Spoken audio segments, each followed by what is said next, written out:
बिस्मिल्लाहिर्रहमानिर्रहीम, अस्सलामुअलैकुम, good morning, welcome to सुबह सवेरे पाकिस्तान। मैं हूं हमजा तारिक और मैं हूं आपके साथ सैयदा इकरा बुखारी। आज जुमा है, आप सबको जुमा मुबारक। और हम इस दुआ के साथ के दिन का आगाज़ करते हैं कि आपका दिन रहमतों और बरकतों भरा गुजरे। अच्छा हमजा, जिस तरह से हम लोग गेम्स, मतलब हम लोग बचपन में खेलते हैं, तुम भी खेलते होगे, मैं भी खेलती हूँ, बहुत सारे देखने वाले नहीं वीडियो गेम्स जिस तरह से होती हैं, हम लोगों को होता था ना उस टाइम गेम्स खेलते बहुत ज़्यादा, नई जब गेम्स आई थी। तो तुम्हारे ख्याल में, बिल्कुल सेगा गेम्स, अभी तुम्हारे ख्याल में कितना टाइम होना चाहिए? अब हम क्योंकि अब तुम बड़े हो गए, तुम्हारी सोच के मुताबिक बच्चों को कितना टाइम देना चाहिए हमें गेम्स खेलने के लिए, ऑनलाइन गेम्स या वीडियो? मेरे ख्याल में तो अगर देख लिया जाए तो डेली आधे से 1 घंटा दे दिया जाए। लेकिन मुझे लगता ही है कि हम जो खेलते होंगे ना वो 2 से 3 घंटे डेली वीडियो गेम्स खेलते होंगे। अपने आप को रखे बात कर, मुझे लगता है क्योंकि मुझे लगता है कि खेलने कम देना चाहिए, आधा से 1 घंटा डेली अगर देख लें, और हम खेलते 2 से 3 घंटे होंगे। अच्छा, लेकिन हम तो वैसे देखा जाए तो हम इसी तरह, हम लोग पहले तो बड़े बहन भाइयों के इंतज़ार में बैठे रहते थे, देखते रहते थे कि वो खेल रहे तो हमारी बारी आए, तो उसमें काफ़ी देर लग जाती थी। खैर अब जो है ना वीडियो गेम्स, क्योंकि खेलना, जिस तरह से कोविड में बहुत ज़्यादा बच्चों को स्क्रीन की आदत हो गई थी और वो वीडियो गेम्स खेल रहे थे, तो उस आदत को ख़त्म करने के लिए और जिस तरह से वीडियो गेम्स का क्योंकि स्क्रीन टाइम जो कम करने के लिए चीन ने अब ये किया है कि हफ्ते में उन्होंने कहा कि 3 घंटे सिर्फ बच्चों को देना चाहिए। एक हफ्ते में 3 घंटे, एक हफ्ते में 3 घंटे सिर्फ देना चाहिए बच्चों को। एक दिन की तुम बात करें 2 से 3 घंटे हम लोग यूज़ करते हैं, 1 घंटा देना चाहिए। लेकिन चीन में अभी उन्होंने इस आदत को कम करने के लिए, ख़त्म करने के लिए सिर्फ और सिर्फ कहा कि 3 घंटे देने चाहिए पूरे हफ्ते में, और उसके भी टाइम रखा गया है। अच्छा। 8 जुम्मा, हफ्ता और इतवार को 8 से 9 बजे तक 1 घंटा दिया गया है कि जी इस टाइम में हो, ताकि ये इसी टाइम खेल। हाँ जी, 18 साल से कम उम्र के बच्चों के लिए खास तौर पर। और उन्होंने कहा है कि ये जो टाइम है, जब बच्चों की छुट्टियां होंगी तो थोड़ा सा बढ़ाया जाएगा, लेकिन जब बच्चे स्कूल जा रहे होंगे तो उस दौरान सिर्फ और सिर्फ 3 घंटे, यानी कि 3 दिन में 1-1 घंटा जो है वो पूरे हफ्ते में 3 घंटे देने। अच्छा। ताकि बच्चों की जो वीडियो गेम्स की आदत है ना वो कम हो जाए या ख़त्म हो जाए। और ये फैसला किया इसलिए गया है कि जब हम देख रहे थे कि बच्चे जो थे बहुत ज़्यादा सुस्त होते चले जा रहे थे, बच्चे वीडियो गेम्स की तरफ बहुत ज़्यादा अट्रैक्ट हो रहे थे और काफ़ी देर खेलते रहते थे, फिजिकल एक्टिविटी नहीं थी, और मोटापा एक बहुत बड़ी वजह बन रही थी बच्चों के अंदर, जिसके बाद ये फैसला कर लिया गया हफ्ते में 3 घंटे सिर्फ,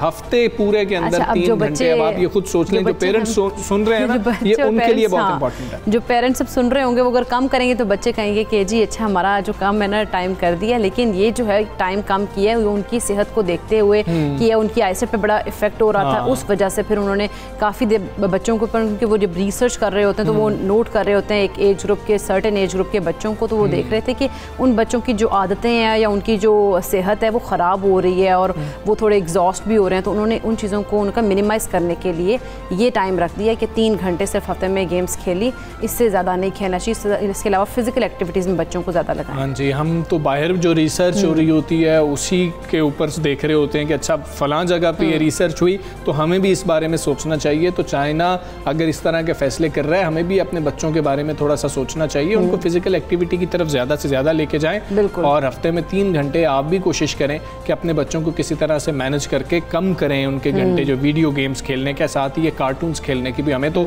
आधा घंटा मिला करता था और वो लगा करते थे सिर्फ, मेरा ख्याल है कि 5:30 से 6 बजे शाम को जो है ना लगा करते थे। अच्छा, वो चीज़ें अगर हम देखें ना तो वो बेहतर थी, क्योंकि उसके लिए टाइम आपके लिए रखा गया था कि इस टाइम में आपने देखना है। तो वही अगर चीज़ों को हम दोबारा से फॉलो करना शुरू कर दें, या अब चलो नई रिसर्चेस जो आ रही हैं, जिस तरह से हम बाहर बहुत ज़्यादा देखते हैं ना, उन लोगों से हम लोग कहते हैं कि जी ये चीज़ जो अच्छी कर रहे हैं हम उसको प्रेज़ भी कर रहे होते हैं, तो उन चीज़ों को फिर फॉलो भी करना चाहिए। अपनी लाइफ जो आपकी है ना, आपके लाइफस्टाइल है, उसका हिस्सा बनाना चाहिए आपको इन चीज़ों को। चलें जी, पेरेंट्स के लिए बड़ी इंपॉर्टेंट इन्फॉर्मेशन थी जो इकरा ने हमारे साथ शेयर की। अब हम बात करेंगे भारतीय डेल्टा वेरिएंट की, जो पाकिस्तान में तेज़ी से फैल रहा है, और हम चौथी लहर की बात कर रहे थे कि शायद आहिस्ता आहिस्ता कम होना शुरू हो जाएगी, लेकिन असद उमर साहब ने एक बार फिर अवाम को खबरदार कर दिया है। उन्होंने ट्वीट की है कि इस वक्त मुल्क के अस्पतालों में कोरोना मरीजों की तादाद बुलंद तरीन सतह पर है, और कोरोना की जो भारतीय किस्म है उसके फैलाव से अस्पतालों पर बोझ बढ़ सकता है। शहरी कोरोना से बचाव के लिए SOPs पर अमल करें और वैक्सीन लगवाएं। अगर उधर बात करें मुशीर तजारत अब्दुल रज़ाक की, तो उन्होंने कोरोना टेस्ट जब करवाया तो उनका टेस्ट जो है वो पॉजिटिव आ गया और उन्होंने खुद को क्वारंटाइन कर लिया है। ऐसे ही है। और अमेरिका पाकिस्तान को फाइजर की कोरोना वैक्सीन की मजीद 40 लाख से ज़्यादा डोजेस भी दे रहा है और तर्जुमान व्हाइट हाउस ने बताया कि पाकिस्तान को वैक्सीन की 40 लाख से ज़्यादा डोजेस भिजवाई गई हैं। दूसरी जानिब हम बात करें WHO की, तो उसके मुताबिक दुनिया भर में फैली आलमी वबा कोरोना वायरस की एक और नई किस्म सामने आ गई है। अच्छा, वो नई किस्म का नाम जो है वो MU है और आलमी इदारा सेहत का कहना है कि कोरोना की जो ये किस्म है वो लोगों में वैक्सीनेशन या पिछले इन्फेक्शन से पैदा होने वाली क़ुव्वत मुदाफ़त को भी नज़रअंदाज कर सकती है। और WHO के मुताबिक कोरोना का नया वेरिएंट जो है MU अब तक दुनिया के 39 ममालिक में भी रिपोर्ट हो चुका है। एक और दरिया का सामना था मुनीर मुझको, मैं एक दरिया के पार उतरा तो मैंने देखा और अभी तक हम उस दरिया के पार नहीं उतरे हैं जो कि डेल्टा वेरिएंट है। और असद उमर साहब दोबारा से ये कह रहे हैं कि सूरत हाल ख़राब है, मज़ीद ख़राब भी हो सकती है। हम बात करेंगे, डॉक्टर फैसल महमूद इस वक्त हमारे साथ मौजूद हैं। अस्सलाम वालेकुम, गुड मॉर्निंग डॉक्टर साहब। पहले तो डेल्टा वेरिएंट की बात कर लेते हैं, फिर नए वेरिएंट की भी बात कर लेते हैं। डेल्टा वेरिएंट असद उमर साहब के मुताबिक उसका फैलाव जो है वो भी ज़्यादा है और अमवात भी ज़्यादा हो रही हैं और अस्पतालों पर बहुत ज़्यादा प्रेशर है। इतना तवील देखा जाए तो चौथी लहर इतनी तवील हो गई। वालेकुम सलाम। तो देखें, आई थिंक इसमें दो चीज़ें हैं जो कि याद रखने की ज़रूरत है। एक तो चौथी लहर हमारे थर्ड लहर से थोड़ा सा ऑपोजिट यूँ है कि जो थर्ड लहर थी वो पंजाब KTK में पहले आई थी और फिर सिंध में आई थी। इस दफ़ा आई थिंक ये हमने उलट देखा है, सिंध में पहले आई थी और फिर पंजाब KTK में बाद में। और सिंध के अंदर दबाव थोड़ा सा एक्चुअली कम है आजकल, अस्पताल थोड़े से खाली होना शुरू हो गए निस्बतन। मतलब दूसरी चीज़ ये कि याद रखें सारे डेल्टा वेरिएंट नहीं है। जब हमने अपने पास चेक किए वेरिएंट, और याद सबके नहीं करते हैं, हम बहुत एक छोटे मखसूस लोगों की करते हैं तो रैंडम, तो उसके अंदर अबाउट 50% डेल्टा आते हैं और 50% के अंदर हमको नहीं पता कौन से वेरिएंट हैं। तो सब वेरिएंट नहीं है, तो ये जो बढ़ रहा है ये वेरिएंट पे हम पूरा ब्लेम नहीं कर सकते, ये हमारे बिहेवियर भी इसमें इसका बहुत बड़ा हाथ। अच्छा डॉक्टर साहब, ये जो नए वेरिएंट की बात की जा रही है जो कि 39 ममालिक में फैल भी चुका है, MU की बात कर रही हूँ मैं, तो इसके अंदर कहा जा रहा है कि जो वैक्सीनेशन के बाद जो एंटीबॉडीज़ बनती हैं या जो पहले से अगर कोई इन्फेक्ट होता है और उसके बाद जो उसमें एंटीबॉडीज़ बनती हैं वो उसको भी असरअंदाज कर सकती है। जो नए वेरिएंट्स आ रहे हैं इसके बाद क्या समझते हैं, क्या बूस्टर डोज की तरफ रिकमेंडेशंस होंगी कि इसके बाद दूसरी डोज के बाद अब बूस्टर डोज लगाई जाए, या फिर इसी जो अब वैक्सीन आ रही हैं उन्हीं को अपग्रेड किया जाएगा? तो देखिए, वेरिएंट की कहानी ऐसी है कि वेरिएंट हैं तो लाखों के तादाद में एक्चुअली।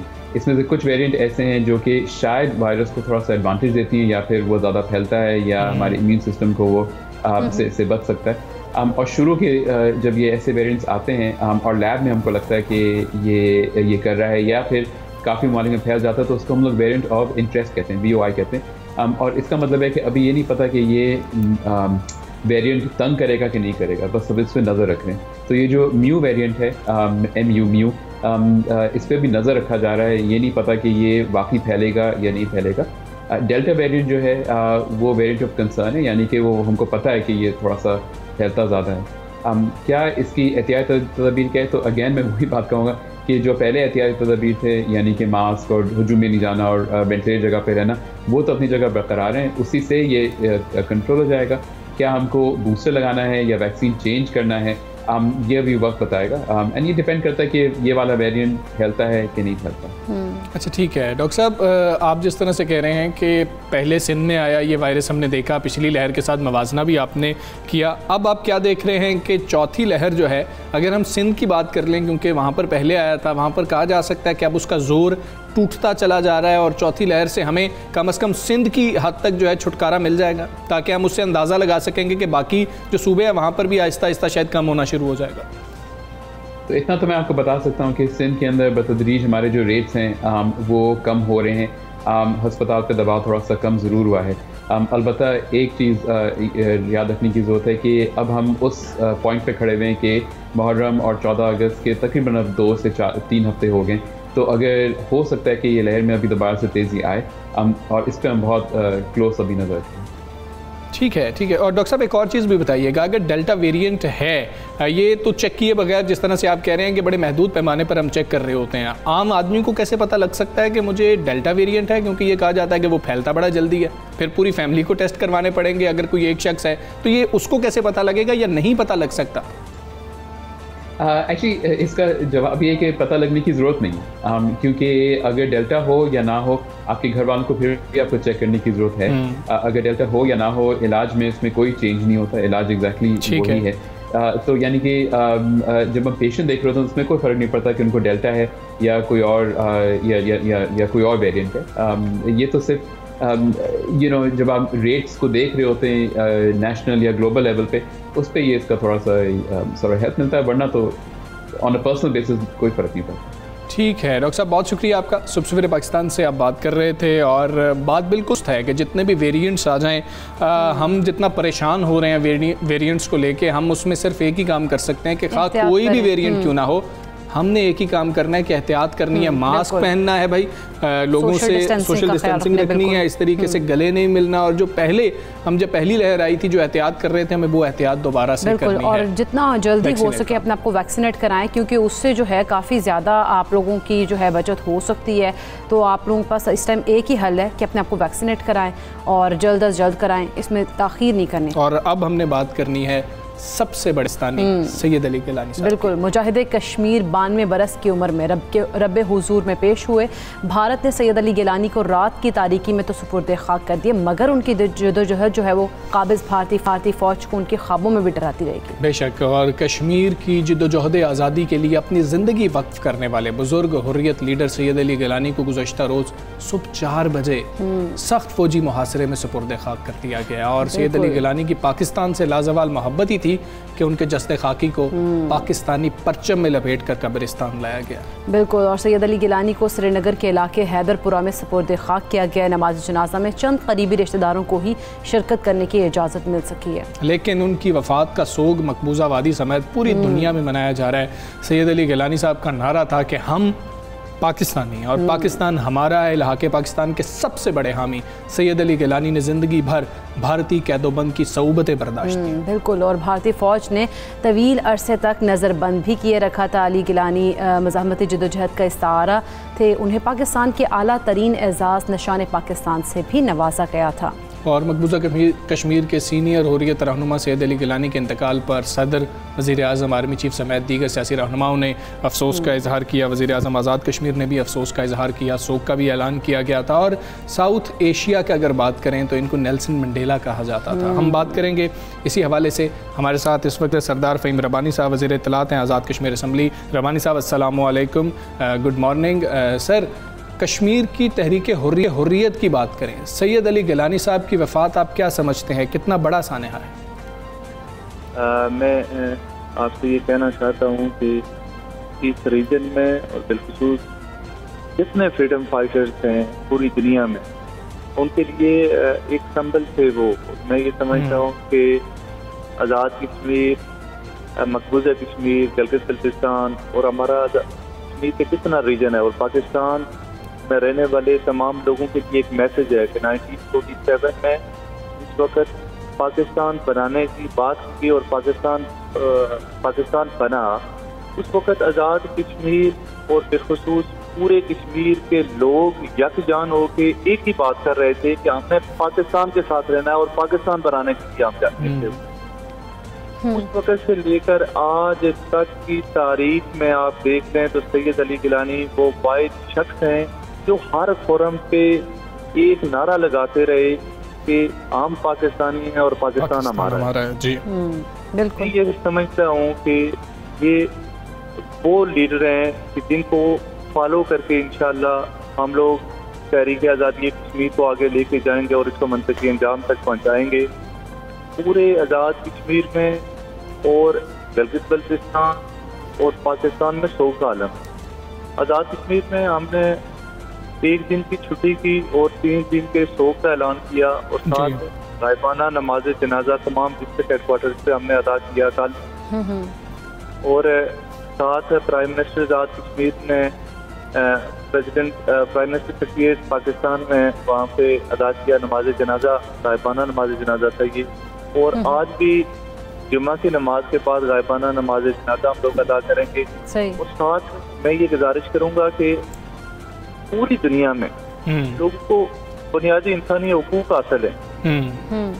5 अगस्त 2019 से लेकर आज तक ये तकरीबन 2 साल से ज़्यादा अरसा गुजर गया और हमारे वो भाई जो मकबूजा कश्मीर में रहते हैं जी, उनको उन्होंने कैद करके रखा हुआ। बिल्कुल, तो कोई बुनियादी सहूलतें मैसर नहीं। बिल्कुल, उनको बुनियादी सहूलतें में मुयसर नहीं। सरदार साहब, आप क्या समझते हैं जो भारत की जानिब सैयद अली गिलानी की तदफीन में जल्दबाजी की गई है, ये भारत की फ्रस्ट्रेशन को जाहिर नहीं करता? मैं ये कहना चाहता हूँ कि जब वो जिंदा थे उस वक्त भी भारत के लिए एक खौफ का आलम था कि ये वो शख्स है कि जो तहरीक आज़ादी कश्मीर में बहुत बड़ा रोल प्ले कर रहा है। और जब उनकी मौत हुई उस वक्त भी वो इतने खौफजदा थे कि वो ये बर्दाश्त ही नहीं कर सकते थे कि कोई जनाजा पढ़ा जाए, और अगर जनाजा पढ़ा जाए तो किस तरह से हो सकता है। तो मैं समझता हूँ कि क्योंकि एक खौफ की कैफियत में है वो लोग।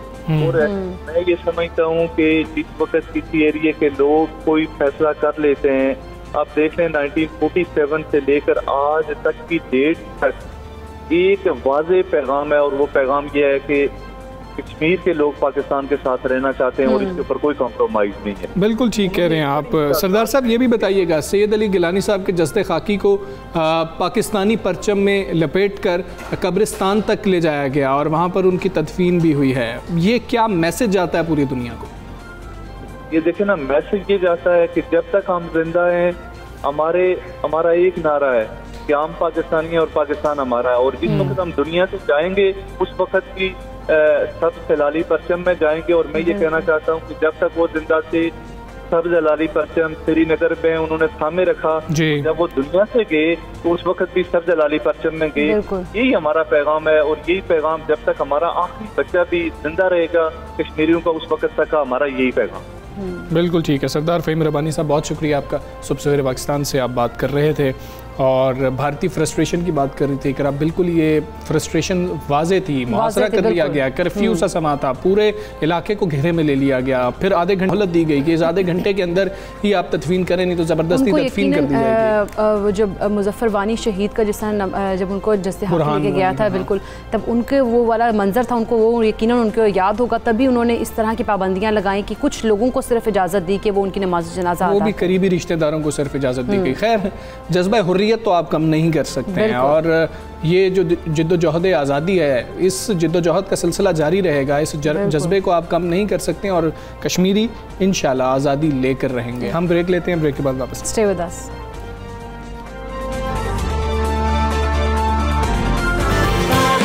सुबह सवेरे पाकिस्तान, सुबह सवेरे पाकिस्तान।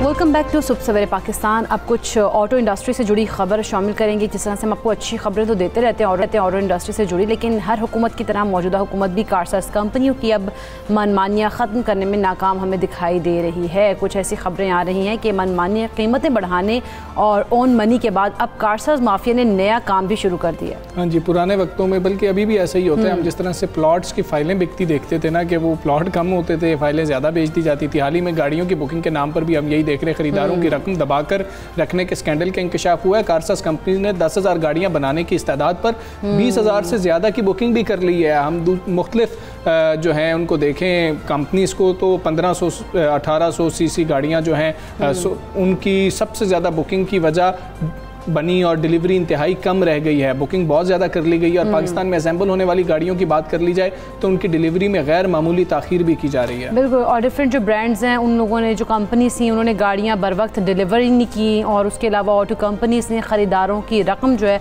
मौजूद होने के बावजूद आलात और मटीरियल की दरामद भी कम कर दी है, और सूरत हाल पर डीलर्स, मुतल्लिका इदारों और ख़रीदारों को लाइम भी रखा गया है। अच्छा, अब हम देखें कि जबकि पेनल्टी और ख़रीदारों की रकम बमासूद वापस करने की धमकी पर कारसाज कंपनी हुकूमत के सामने कोरोना का रोना रोती हुई हमें नज़र आ रही हैं। अब मोटरसाइकिलों की बुकिंग में स्कैंडल भी सामने आ गया है। हैवी बाइक की बुकिंग में 20 लाख मजीद रकम लेने का इंकशाफ भी हुआ है। अब ऐसी सूरत हाल क्यों सामने आ रही है जब नई ऑटो पॉलिसी की बात हो रही थी गवर्नमेंट की जानिब से? जानने की कोशिश करेंगे।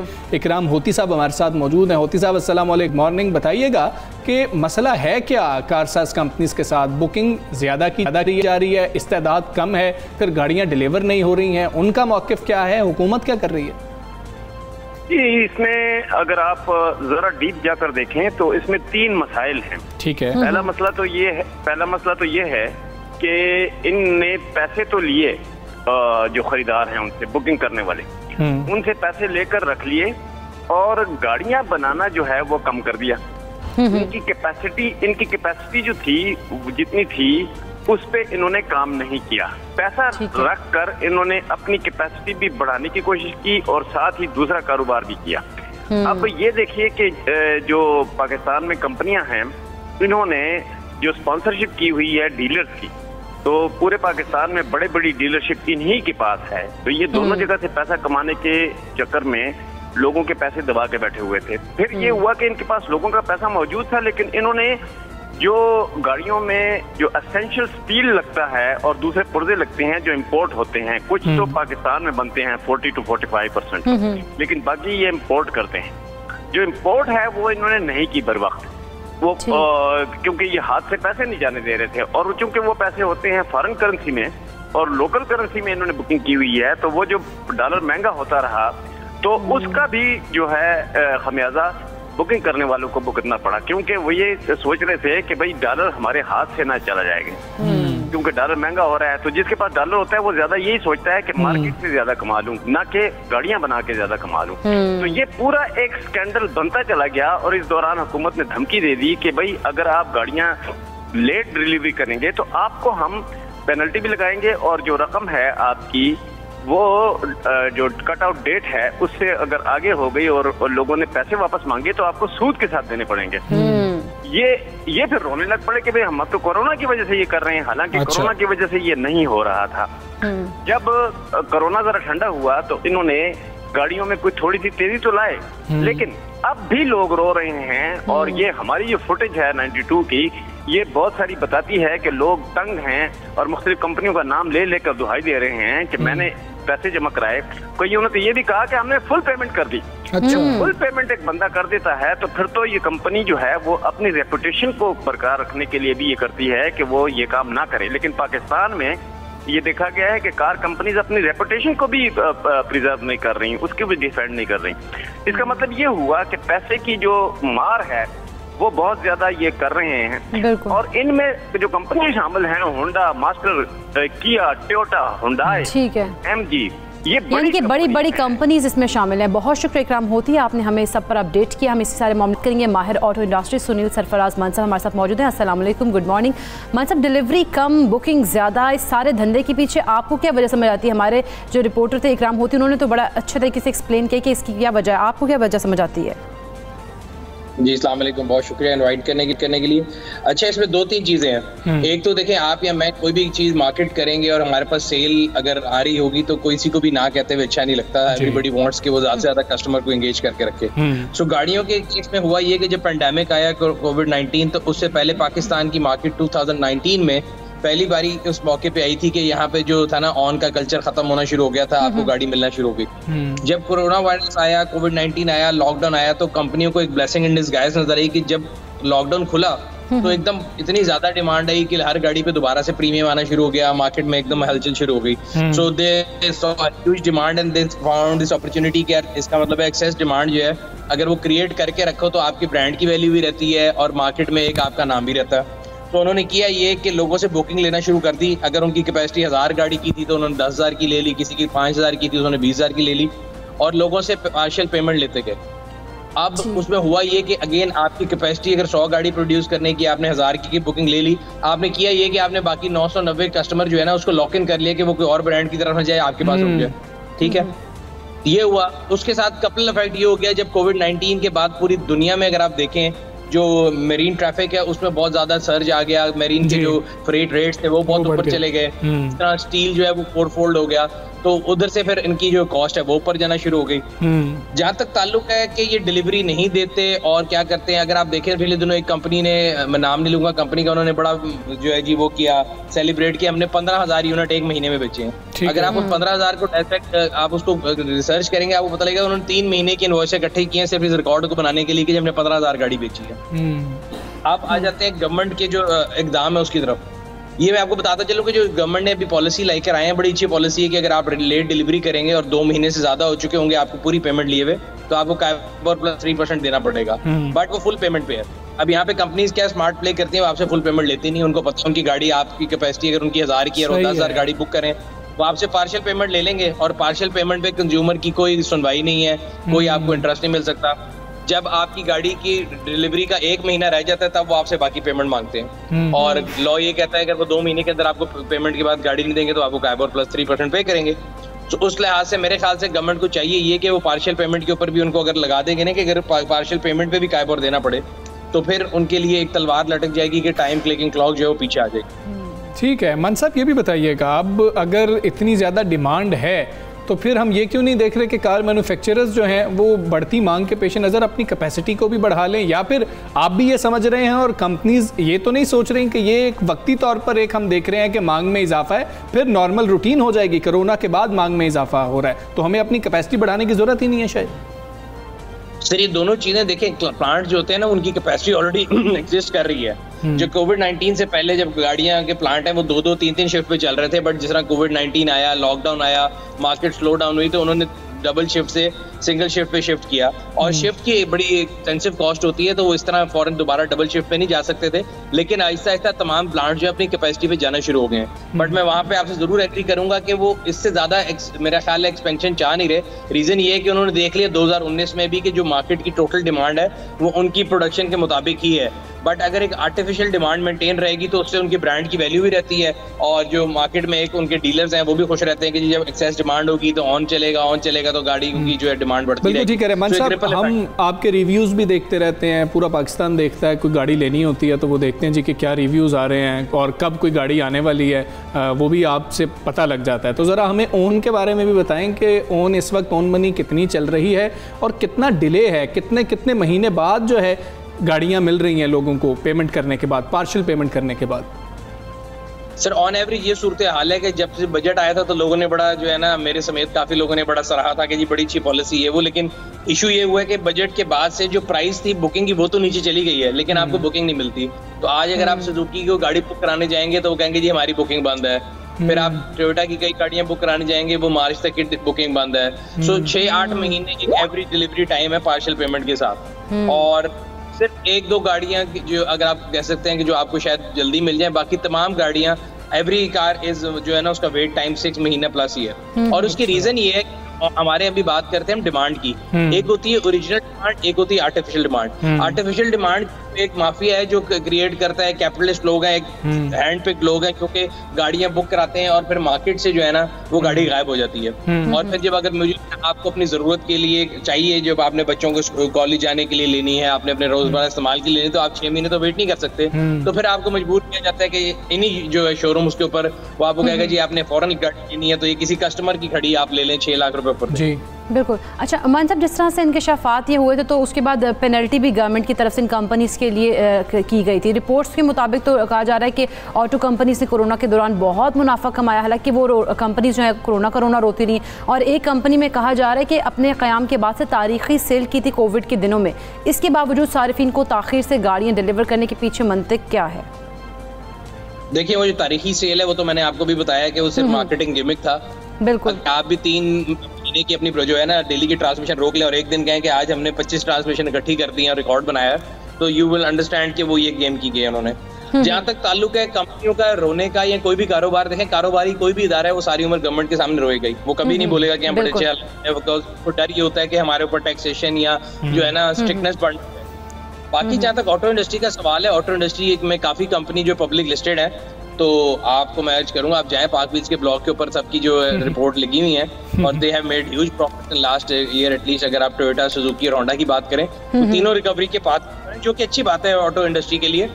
और वी आर होपफुल, मुझे ये लगता है कि आने वाले 1-2 सालों के अंदर पाकिस्तान की जो ऑटो इंडस्ट्री है वो बहुत बेहतरी की तरफ जाएगी।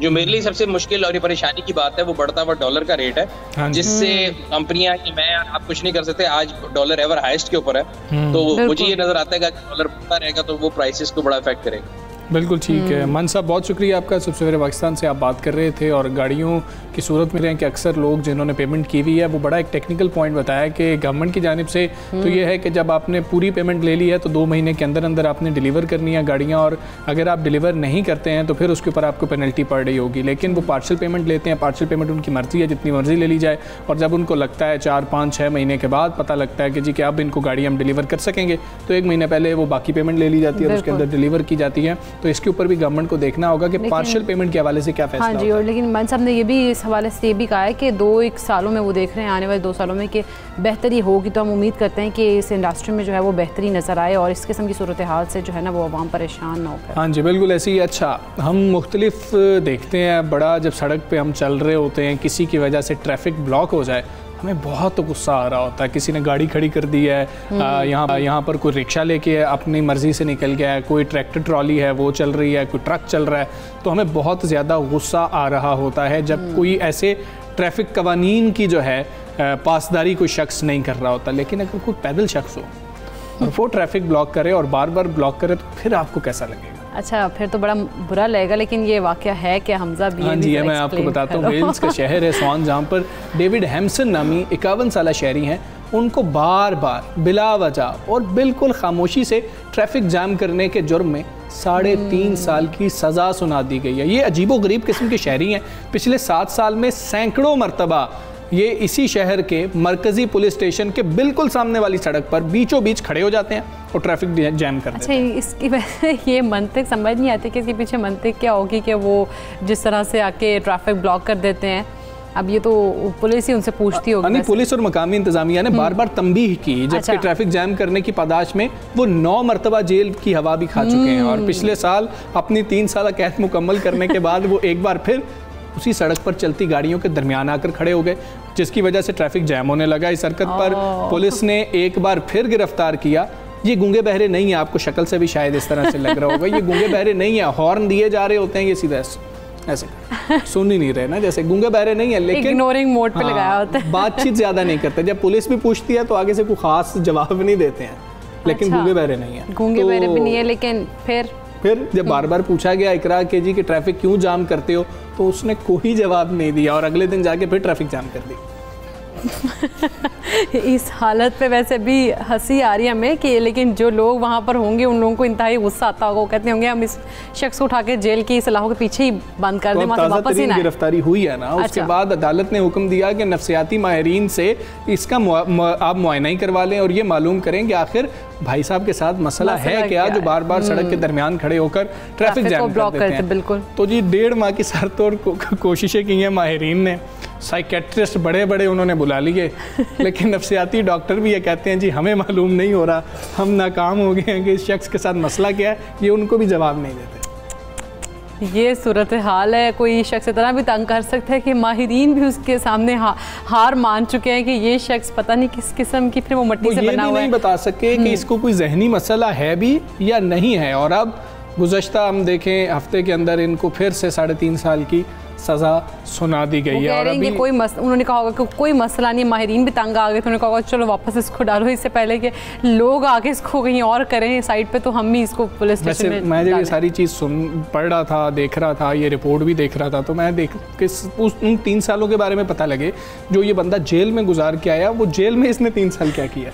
हाँ, वैसे उसके बारे में भी पूछना चाहिए। बिल्कुल। अच्छा खैर, इस तरह से हमें तंग नहीं करना चाहिए किसी को। अगर हम तंग कर रहे होते हैं, अक्सर हम तंग कर रहे होते हैं, सड़क के दरमियान खड़े हो जाते हैं, रास्ता पूछना शुरू कर देते हैं, तो फिर पीछे वाले जब करते हैं तो फिर हम ही गुस्सा कर रहे होते हैं कि भाई क्या हो गया, तुमसे इंतज़ार नहीं हो रहा है, या इस तरह के हम जो है बातें कर रहे होते हैं, तो इस तरह के जवाब हमें मिल रहे होते हैं, आंखें दिखा रहे होते हैं, तंग भी हम कर रहे होते हैं, आंखें भी हम ही दिखा रहे होते हैं। खैर, इस तरह नहीं करना चाहिए। तो ये हमने आपके साथ जो है ना वेल्स के एक शहरी की पूरी दास्तान शेयर की है। अब आगे चलेंगे, जब वेल्स इंग्लैंड की बात हो रही है, थोड़ी सी फुटबॉल की बात कर लेते हैं। फुटबॉल की बात कर लेते हैं, लेकिन वैसे तो हम देखें तो फुटबॉल के खेल का पाकिस्तान के साथ तो कोई तो दूर दूर तक ताल्लुक नहीं है। हाँ, सियालकोट में जो फुटबॉल बनाए जाते हैं उनका बहुत जिक्र होता है, पूरी दुनिया में जिक्र होता है, लेकिन कुछ लोग इनफरादी तौर पर अपनी मेहनत के बलबूते पर दुनिया के मकबूल तरीन खेल में अपना मकाम बना रहे हैं। और ऐसे ही अफराद में एक नुमाया नाम जो है वो फैज़ान का भी है, जो कि प्रोफेशनल फुटबॉलर हैं। हाँ जी, और इस्लामाबाद में टीम 18 के कोच हैं, लेकिन असल बात यह है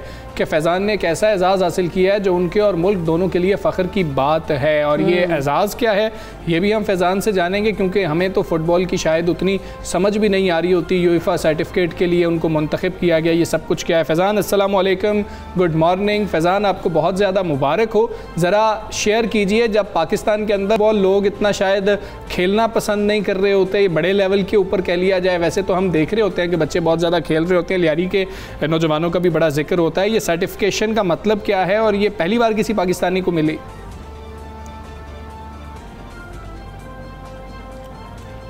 सर बिल्कुल, पाकिस्तान में जो है वो फ़ुटबॉल बेशक खेला जाता है और अच्छे लेवल पे खेला जाता है, बस हमारे पास थोड़ा सा स्ट्रक्चर का और थोड़ा सा जो राइट स्ट्रक्चर है वो थोड़ा सा मिसिंग है। लेकिन जो जहाँ तक यूएफा की बात है, UEFA is basically European body, जो कि यूरोप में जितना भी फुटबॉल हो रहा होता है वो यूएफा के अंडर आ रहा होता है। इवन जो यूरोज़ हम अपने टीवी पे अभी हमने रिसेंटली देखे जिसमें इटली फाते पाया, वो भी यूएफा करवा रहा होता है। तो ये सर्टिफिकेशन इन फुटबॉल मैनेजमेंट ये बेसिकली यूएफा की तरफ से ऑफ़र होता है, जिसमें दुनिया भर में से सिर्फ 35 लोग एक साल के अंदर सेलेक्ट होते हैं। 10 महीने का ये कोर्स है जिसमें से दुनिया में सिर्फ 35 लोग सेलेक्ट होते हैं और अल्हम्दुलिल्लाह अल्लाह पाक ने मुझे इज़्ज़त बख्शी और मैं पहला पाकिस्तानी हूँ जो इस कोर्स में शमूलियत हासिल कर सके। ज़बरदस्त। अच्छा फैज़ान, ये तो बड़े एजाज़ की बात है और हमें भी बड़ी खुशी हो रही है कि आप पहले पाकिस्तानी हैं जो कि इसमें नॉमिनेट हुए हैं।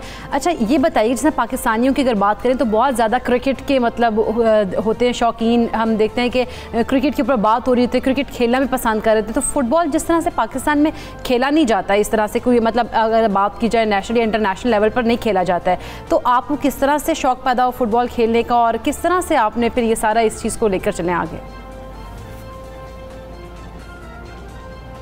जी मुझे तो हमेशा से ही फ़ुटबॉल खेलने का ज़्यादा शौक़ था और जैसे कि आपने कहा कि क्रिकेट ज़्यादा देखी जाती है और ज़्यादा खेली भी जाती है।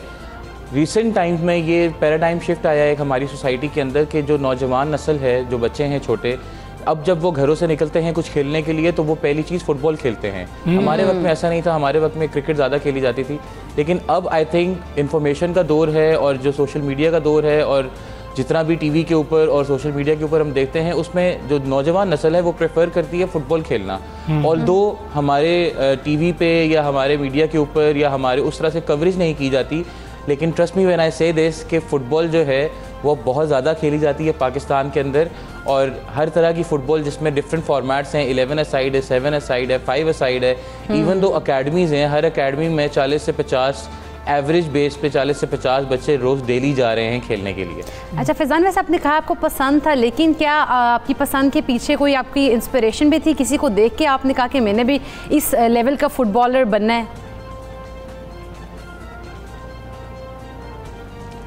मुझे तो ऑनेस्टली तब से मैं खेल रहा हूँ जब से मैंने शायद होश संभाला है और मेरे जो फेवरेट प्लेयर हुआ करते थे वो ज़िनेदीन ज़िदान हुआ करते थे, फ्रेंच प्लेयर जो हैं।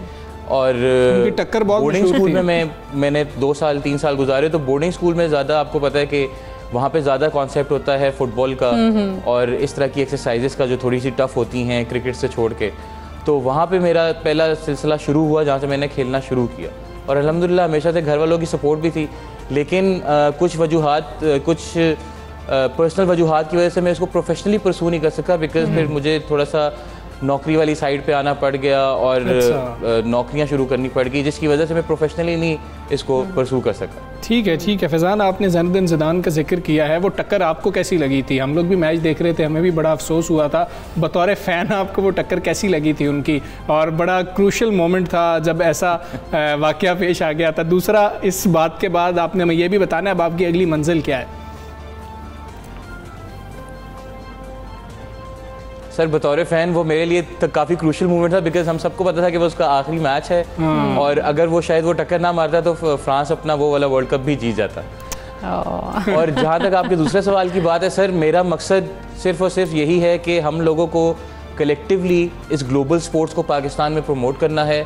हमारे यहाँ सिर्फ क्रिकेट ही नहीं है, एक टाइम था हम हॉकी में भी बहुत आगे थे, स्क्वॉश में भी बहुत आगे थे और हमने उन दोनों स्पोर्ट्स को, उन दोनों उन दोनों स्पोर्ट्स को इसी तरह ज़ाया किया क्योंकि हम लोगों ने उसको वो जस्टिस नहीं किया जो वो डिज़र्व करते थे। फुटबॉल भी अब उसी तरह से आगे अवेयरनेस क्रिएट हो रही है और हम लोगों को मिल के इस प्लेटफॉर्म पे फुटबॉल को प्रमोट करना पड़ेगा। और मेरा जो मकसद है या जो मेरा स्टेप है अगला, हमें वो हमेशा से यही है कि मैंने पाकिस्तानी फुटबॉल को ठीक करना है। जो मेरा मकसद है इतना दूर जाके इतनी मेहनत करके ये कोर्स करके वापस आना, उसमें सिर्फ और सिर्फ उसका मकसद यही है कि पाकिस्तानी फुटबॉल ठीक हो सके सर। और इस चीज़ का मैं क्रेडिट बहुत ज़्यादा देना चाहूँगा अपनी एम्प्लॉयर कंपनी को भी, बिकॉज इस तरह की अपॉर्चुनिटी मतलब अगर हम आज बैठ के ये बात ना कर रहे होते, अगर मैं 18 के साथ ये नौकरी ना कर रहा होता जिसमें उन्होंने मुझे बेसिकली एक CSR इनिशिएटिव के थ्रू फुटबॉल का कोच हायर किया और फुटबॉल से मेरे पैशन को उन्होंने बेसिकली मोनेटाइज किया और मुझे पैसे देना शुरू किए। और ये लड़के जो हमारे पास हैं, जो 20 लड़के हैं, उनको भी पैसे मिलते हैं फुटबॉल खेलने के लिए। तो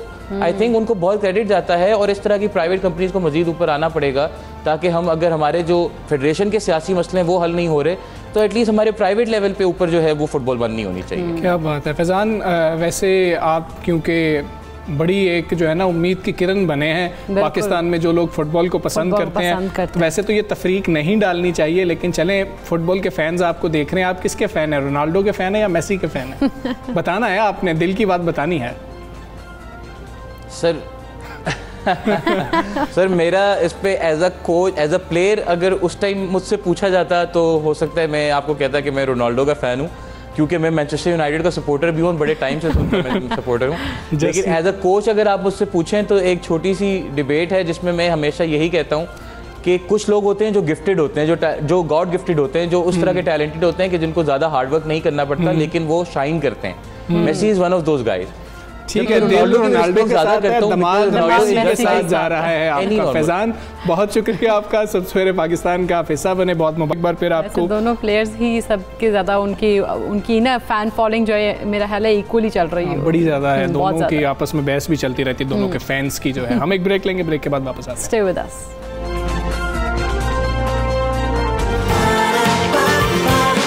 सुबह सवेरे पाकिस्तान,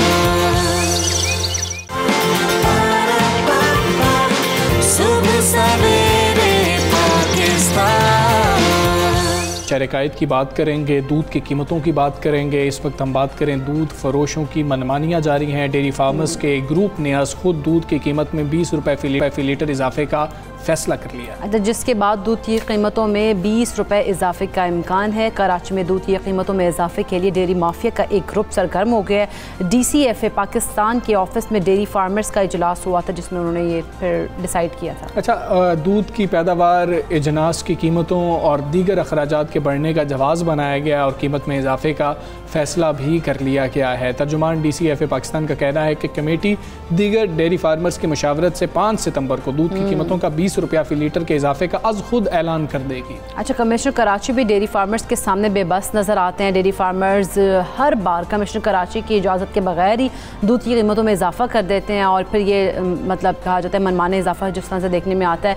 अब जिस तरह से कहा जा रहा है कि 150 रुपये लीटर जो है वो दूध फरोख्त हो रहा है। अच्छा, चंद माह कबल डेयरी फार्मर ग्रुप गैर कानूनी तौर पर दूध की कीमतों में 10 रुपये फी लीटर का इजाफा कर चुके हैं और दूध की सरकारी कीमत 94 रुपये फी लीटर है, जिसके ऊपर ये कहा जाता है कि जी इसको तो रिवाइज़ ही नहीं किया जा रहा। हम बारहा बात कर चुके हैं, अदालत में भी मामला किया, अदालत की जानिब से भी कुछ डायरेक्शंस थी। अब 20 रुपये फी लीटर मज़ीद बढ़ाने का फैसला कर लिया गया और 150 रुपये फी लीटर दूध मिल रहा होगा। बात करेंगे dairy and cattle farmers association Shakir Umar Gujjar sahab हमारे साथ मौजूद हैं। गुज्जर साहब अस्सलाम वालेकुम, गुड मॉर्निंग। गुज्जर साहब, मामला क्या है कि 150 रुपये फी लीटर दूध फरोख्त होगा, फैसला कर लिया गया है? असल में जी कमेटी बनाई गई है डेयरी फार्मर्स की, जो कि तमाम स्टेक होल्डर से राब्ते करेगी और यकीनन सबके मुत्तफिक होने के बाद ही दूध की कीमतों में इजाफा मुमकिन हो सकेगा। इसमें दूध के होलसेलर्स और मिल्क रिटेलर्स को भी हम लूप में लेंगे और अगर वो मुत्तफिक हुए तो 5 तारीख को दूध की कीमतों का ऐलान कर दिया जाएगा। अच्छा शाकिर गुज्जर साहब, जिस तरह से हम देखें तो अदालत के तो वाज़ेह अहकामात मौजूद है, फिर हम देखते हैं कि पिछले कुछ दिनों पहले जिस तरह से 10 रुपये इजाफा किया गया, अदालत की जानिब से तो 94 रुपये ही का है ना कि इसके ऊपर ही फ़रोख्त किया जाए दूध को, लेकिन अब 130 हम देख रहे हैं कि 130 रुपये में फ़रोख्त हो रहा है और अब फिर 20 रुपये का इजाफा करने का सोचा जा रहा है। तो आप नहीं समझते कि ये चीज़ें थोड़ी कन्फ्लिक्ट कर रही हैं? असल में जी एक तो अवामुन नास भी और मीडिया भी देखें ना, इस चीज़ पर गौर करें कि पिछले 5 साल से दूध की कीमतों का नोटिफिकेशन 94 है। 100 रुपये हुआ, 110 हुआ, 120 हुआ और 130 पिछले साल से फ़रोख्त हो रहा है। और यकीनन अगर सब मुत्तफिक हो गए तो 150 रुपये लीटर भी हो ही जाएगा। और इसमें ख़राबी कहाँ है ये समझने की ज़रूरत है। और दूसरी आपने जो बात की, देखें मैं आपको एक बात बताऊँ, हमारी हुकूमत वक्त और माजी की जो पॉलिसीज़ चली आ रही माजी की हुकूमतों की, ये समझने की ज़रूरत है कि हम थोड़े से रेवेन्यू के लिए मुल्क भर के जो मवेशी दूध देते हैं, गोश्त पैदा करते हैं, मुर्गी और अंडा समेत तमाम चीज़ों पर अजनास की एक्सपोर्ट का इम्पैक्ट आता है और वो कास्ट ऑफ प्रोडक्शन की सूरत में कीमतों को बढ़ाता है। जब कीमतें बढ़ती हैं तो उसका वज़न सारा अवामुन नास पे आता है। देखिए हम जेब से थोड़ी बढ़ेंगे कीमतें। और मेरी चीज़ की अगर कीमत 150 रुपये लीटर है या 160 रुपये लीटर कास्ट आ रही है तो मैं आपको कम कीमत में कैसे दूंगा और क्यों दूंगा, इस पर गौर करने की ज़रूरत है। तो मैं दरख्वास्त ये करता हूँ बार बार वफाकी गवर्नमेंट से, देखें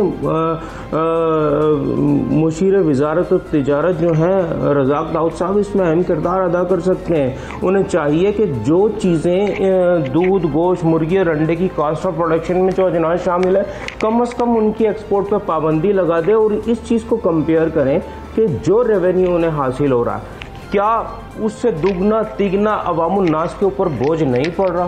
तो देखें एक किसान भी अगर अजनास पैदा करता है, वो साल की गंदम लगाता है तो 1 साल का ज़ख़ीरा अपने बच्चों के लिए करता है। तो यकीनन हुकूमत वक्त को भी जो फार्मर्स को जो दूध यकीनन उनके बच्चे हैं जो पीते हैं। ठीक है गुजर साहब ये बताइएगा, कमिश्नर कराची से आपकी इस सारे मामले पर कोई बातचीत हुई है? कमिश्नर कराची से कोई मुशावरत की गई, कोई मुतालबात रखे गए हों? मैं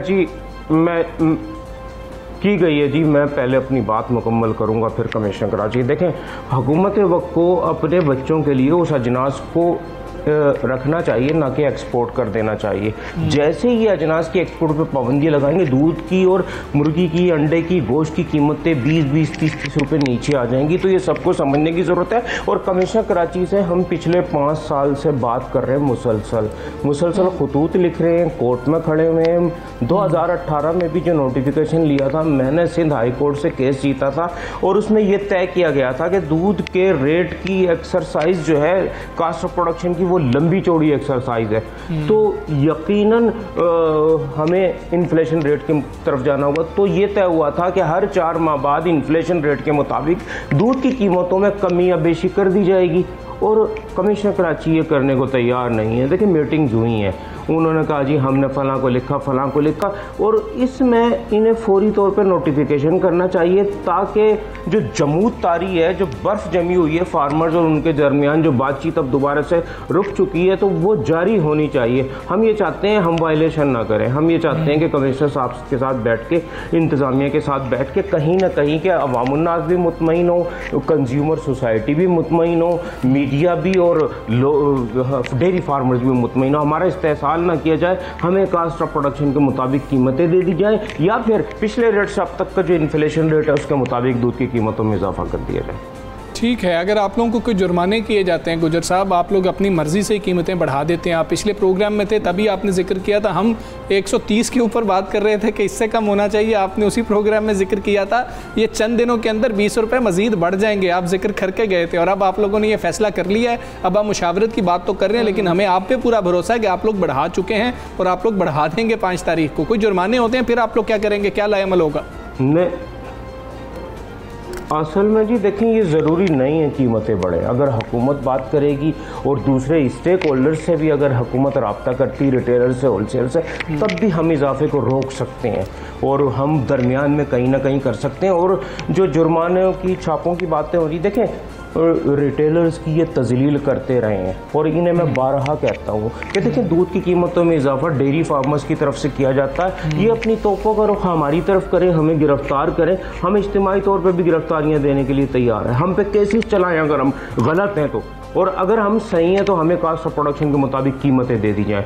तो ये चीज़ें समझने की हैं कि ये तो हमेशा से होता आया, और दूध के रेट का नोटिफिकेशन रोकने के पीछे बहुत सारे अवामिल कार फरमा है, और उसके अंदर एक वजह करप्शन भी हो सकती है। और यकीनन ये माजी में रहा है कि नोटिफिकेशन के लिए पैसा इन्वॉल्व रहा है, और ये चीज़ें ढकी छुपी नहीं है, ये समझनी चाहिए। और हमारी वो एजेंसी जो करप्शन के खिलाफ इंक्वायरीज कर रही हैं, उन्हें इस पर नोटिस लेना चाहिए, हमें बुलाना चाहिए, हमसे बात करनी चाहिए कि जी 5 साल से डॉलर ऊपर तारीख की ऊंची तरीन परवाज कर रहा है, दूध रुपये की वैल्यू रही नहीं है, जनाज की कीमतें बढ़ रही हैं। ठीक है शाकिर गुजर साहब, बहुत शुक्रिया आपका। सब सवेरे पाकिस्तान से आप बात कर रहे थे, उनके सामने आया, उन्होंने कहा कि ये रोका भी जा सकता है अगर हमारे साथ कोई बातचीत की जाए, यानी कि अगर रोका जा सकता है इसका मतलब है कि ज़रूरत तो इतनी नहीं है 20 रुपये फी लीटर जो है बढ़ाने की, लेकिन वो रिटेलर्स के हवाले से बात कर रहे हैं। एक फ़ैसला लिया गया है, पहले 130 पर था, अदालती फ़ैसला इस पर सामने आया, कमिश्नर कराची का रोल था इसमें, लेकिन हम ये देख रहे हैं कि अपनी मर्ज़ी से रेट बढ़ा दिए जाते हैं, और अगर सरकारी नोटिफिकेशन की बात करें तो वो 94 रुपये है, लेकिन उस पर अमल दरामद नहीं हो रहा और कोई कार्रवाई भी नहीं होती। बिल्कुल, और वो 5 सालों की बात करते हैं तो 5 सालों में हमने नहीं देखा कि कभी प्राइस अगर उन्होंने को हुआ हो कि भाई अब ज़्यादा है तो कम भी कर दी जाए, कम हमें कभी भी होती दिखाई नहीं दी चीज़ों की प्राइस, उसकी हमेशा में देखा कि दूध की कीमत बढ़ती ही गई है कराची में। ऐसा ही है। खैर, हम उम्मीद करते हैं कि शहरियों के ऊपर इतना बोझ नहीं डाला जाएगा, और हुकूमत को इसके अंदर, सूबाई हुकूमत की हम बात कर रहे हैं, सूबाई हुकूमत को इस मामले में आगे आना चाहिए और देखना चाहिए कि किस तरीके से इस मामले को हल किया जा सकता है। कमिश्नर कराची को अपना किरदार इसके ऊपर अदा करना चाहिए। हम आगे बढ़ेंगे, बात करेंगे एक बच्चे की, हम क्या कहें, मतलब नौजवान कहें, लड़का कहें, बच्चा कहें, मतलब हैरत अंगेज महारत कहाँ मिलेगी। मैं वही तो कह रही हूँ, कंप्यूटर भी कह सकते हैं हम, कंप्यूटर भी कह सकते हैं, कंप्यूटर बच्चा, विकीपीडिया भी कह सकते हैं। हाँ जी, विकीपीडिया भी कह सकते हैं। हैरत अंगेज महारत का हामिल 13 साला ये बच्चा है जो कि 20 साल के दौरान कोई भी तारीख बताए और दिन मालूम कर लिए। जी आप मतलब कोई भी दिन बताएं इस बच्चे को, और उस दिन मतलब क्या डे था, हाँ, तो वो बता देगा बच्चा। क्या और बात ऐसी उसके अंदर ये महारत है। अच्छा, 2007 में जो है ये पैदा हुए हैं, और 2006 से लेकर आगे तक आप कोई भी तारीख उनको बताएं तो वो बता देंगे कि जी कि वो दिन ये बनता था, और किसी भी दिन के हवाले से आप पूछें, ये हम पूछेंगे भी। और आले असद नाम है इनका, जिनका नाम गिनीज वर्ल्ड रिकॉर्ड में दर्ज भी हो चुका है। कम उम्र स्पेलिंग मास्टर्स तो देखें हमने, कई हिंसों को हमने बाकी लोग भी देखे हैं जो जमा कर लेते हैं, तफरीक और तकसीम कर लेते हैं। माहिर बच्चों से हम वाकिफ़ हैं। और नॉर्थ नाजिमाबाद का रहायशी 13 साल आले असद है। गुज़श्ता जो हम देख रहे हैं कि 2006 से आगे की जो तारीख है वो बआसानी बता देता है। बिल्कुल ज़बरदस्त। और आले असद जो बज़ाहिर तो लग रहा होगा कोई, मतलब लग रहा है कि अपने कज़न के साथ बैठकर गपशप लगा रहे हैं, लेकिन दरअसल असद जो है उनके कज़न उसका इम्तिहान ले रहे हैं। ये वीडियो सामने आई, ये चीज़ सामने आई थी। खैर हमारे पास ये सारा मामला है। अभी मैं तुमसे पूछूँ ना, या तुम मुझसे पूछोगे जी कि 23 मार्च अभी जब गुजरी इस साल तो दिन क्या था, बल्कि 23 मार्च तो चले हम दूर ले जाते हैं ना, 14 अगस्त को दिन क्या था, तो हम कहेंगे 1 मिनट मोबाइल उठाएंगे, हम कैलेंडर खोलेंगे और वो दिन देखेंगे कि शायद हफ्ता था। इकरा भी ठीक है, इकरा का भी इतना दिमाग चलता है कि हफ्ता था, बिल्कुल ऐसे ही है। अच्छा खैर, हम बात करते हैं, आले असद हमारे साथ मौजूद हैं। अस्सलाम वालेकुम, गुड मॉर्निंग, कैसे हैं आप, ठीक ठाक हैं? वालेकुम अस्सलाम, गुड मॉर्निंग, मैं बिल्कुल ठीक हूँ। अच्छा माशाल्लाह, ये कैसे इतने दिन याद कर लिए, इतनी अच्छी मेमोरी कहाँ से है? छोटे से और दिमाग माशाल्लाह बहुत बड़ा है। बादाम बहुत खाते हो? नहीं, बादाम खा के तो मैंने अपना दिमाग तेज नहीं किया, मैं तो वैसे ही स्ट्रांग हूँ माशाल्लाह। अच्छा माशाल्लाह, बड़ी बात है। तो क्या मतलब आपको कितने साल से, अगर हम शुरू करें कुछ पूछने के लिए, तो किस साल से लेकर शुरू करें तो आप हमें बताते चले जाओगे कि ये दिन था? 2006 से। वैसे क्या आपको सारे पूछते भी हैं कुछ के जी के बताओ, अभी हमें आप ये तो बताएं कि 23 मार्च किस दिन थी, ताकि हमारे व्यूअर्स को भी तो पता लगे।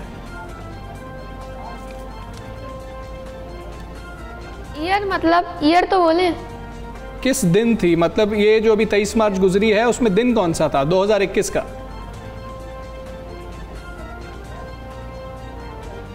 ट्यूसडे।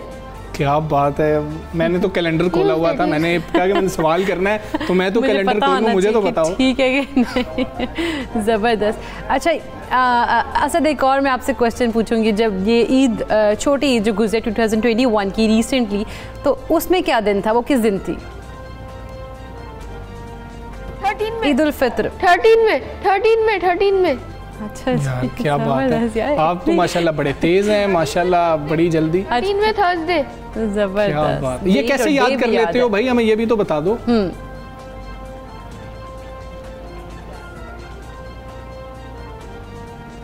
क्या बताऊं कि कैसे याद कर लेते हो, ये दिन कौन सा है, कैसे याद रह जाता है? ये मेरे अंदर गॉड गिफ्टेड सलाहियत है, ये मेरे अंदर गॉड गिफ्टेड सलाहियत है, ये मैं याद कर लेता हूँ। ये शुरू से मेरे लिए आसान चीज़ है बहुत ज़्यादा। अच्छा असद, ये इस चीज़ का इंटरेस्ट कैसे पैदा हुआ ना कि आपने सोचा कि मैंने मतलब आप वैसे तो माशाल्लाह आपकी मेमोरी है गॉड गिफ्टेड, आप जिस तरह से कह रहे हैं तो वाकई में गॉड गिफ्टेड ही हो सकती है, इतनी ज़बरदस्त मेमोरी। आपको ये ख्याल कैसे है कि आपने डेज़ याद करने हैं?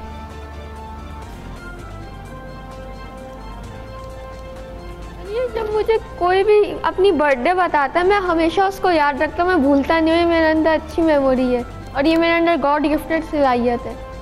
अच्छा, हमें ये बताएं कि किन लोगों की बर्थडेज याद रखते हैं? जो इर्द गिर्द जानने वाले हैं, जो रिश्तेदार हैं, जो फ्रेंड्स हैं, उनकी याद रखते हैं या कुछ सेलिब्रिटीज़ की भी याद रखते हैं आप?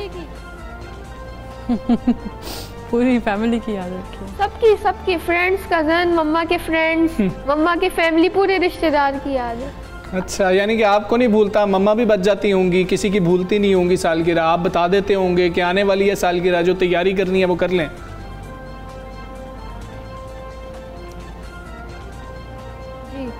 अच्छा, ये बताएं मामा उनको बड़ा फायदा होगा। ये तो याद कर लेते हो, पढ़ाई में कैसे हो? जो पढ़ा होता है वो भी याद रह जाता है या अगली क्लास में गए पिछली क्लास वाला भूल गए, ऐसे ही होता है?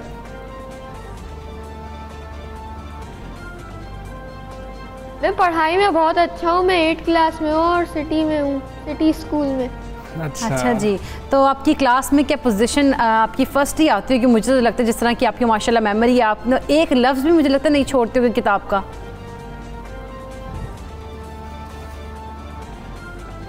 मेरा फेवरेट सब्जेक्ट मैथ्स है, मैं मैथ्स में हमेशा फर्स्ट नंबर आते हैं। ज़बरदस्त। चलें जी, बहुत शुक्रिया आले असद, आपका सुबह वक्त हिस्सा बने और मेमोरी तो यकीनी तौर पर। अच्छा, वो मैथ्स की उन्होंने बात की है, मैथ्स फेवरेट है। हम लोग जब देखते हैं कि जो कोई रिसर्चेज आती हैं उसमें कहते हैं जितना आप मैथ्स करते हैं ना उतना मतलब आपका दिमाग जो तेज़ चलता है, तो वो जो दिमाग शार्प भी होता है, वो जितनी वो होंगी कोटेशन वगैरह जो भी होंगे वो सॉल्व करता होगा मैथ्स, तो उसके लिहाज से भी उसका दिमाग बहुत ज़्यादा तेज़ है। अब जितने मर्जी तुम अंदाजे लगा लो वो तो अंदाजे ही रह जाएंगे, लेकिन ये याद रहना ये बहुत बड़ी बात है, खुदादाद सलाहियत है ये।